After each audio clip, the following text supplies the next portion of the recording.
여러분 안녕하십니까? 3월 14일 토요일 뉴스투데이입니다. 도널드 트럼프 미국 대통령이 코로나19에 대처하기 위해서 국가 비상사태를 선포했습니다. 바이러스 확산을 막기 위해서 연방정부가 주정부에 자금을 지원할 수 있도록 했습니다. 자세한 내용은 워싱턴 연결해서 알아보겠습니다. 박성호 특파원, 먼저 발표 내용부터 정리해 주시죠. 네, 트럼프 대통령 1시간 반 전에 백악관 앞에서 기자회견을 해서 조금 전에 끝났습니다. 국가 비상사태를 선포했는데요. 먼저 발표 장면부터 잠시 보시겠습니다. To unleash the full power of the federal government in this effort today, I am officially declaring a national emergency. 네, 들으신 대로 이 비상사태 선포는 연방정부 차원에서 총력 대응하겠다는 겁니다. 트럼프 대통령은 연방정부 재원에서 500억 달러를 코로나19로 어려움을 겪는 주정부에 지원할 수 있게 했다고 밝혔는데요.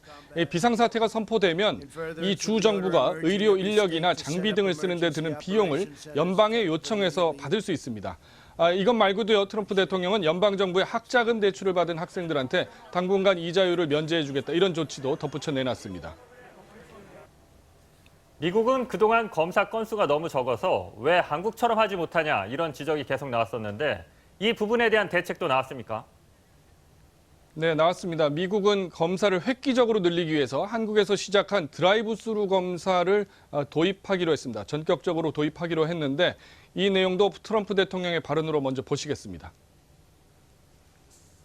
We've been in discussions with pharmacies and retailers to make drive-through tests available in the critical locations identified by public health professionals. 네, 그래서 월마트, 타깃 같은 이 대형 마트, 이와 CVS 등 약국앞 주차장 이런 공간에 드라이브스루 검사 진료소를 설치하겠다고 밝혔는데요. 오늘 백악관 회견장에 마침 월마트, 타깃 등의 CEO들도 나와서 동참 의사를 밝혔습니다. 그리고 이 미국에서는 검사 건수가 적은 것도 문제지만 검사를 해도 그 표본을 놓고 진단할 수 있는 연구소, 실험실이 부족한데요. 연방정부에서 인증한 곳이 아니면 안 되기 때문에 이번에는 랩콤, 퀘스트, 로쉐 등 민간 시설에서도 코로나19 감염을 진단할 수 있게 했습니다. 네, 미국이 국가 비상사태를 선포할 정도로 지금 상황이 그렇게 심각한 겁니까? 네, 그렇습니다. 미국의 총 감염자 수가요, CNN 집계로는 1,920명을 넘어섰습니다. 지금 50개 주에서 48개 주의 감염자가 발생했습니다. 딱 일주일 전만 해도 200명대였었는데 그 사이에 감염자 수가 상당히 늘어난 셈이죠.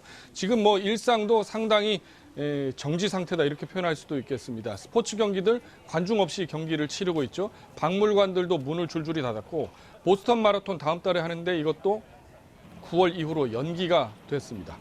지금 이 워싱턴 DC에 있는 대학들 중에서도요, 조지타운 대학 같은 경우에 온라인 강의를 아예 학기 말 5월 초까지 하겠다, 이렇게 전부 온라인 강의로 대체하겠다고 밝혔습니다. 네, 어제 뉴욕 증시가 폭락하면서 1987년 이후 최악이란 얘기까지 나왔었는데요. 그럼 오늘 상황은 어떻게 됐습니까? 네, 그렇습니다. 네, 뉴욕 증시 살아났습니다. 어제는 폭락이었는데 오늘은 또 폭등입니다.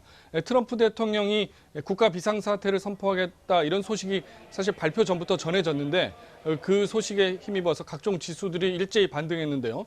다우지수는 9.36%, S&P 500은 9.29%, 나스닥도 9.35% 올랐습니다. 지금까지 워싱턴이었습니다.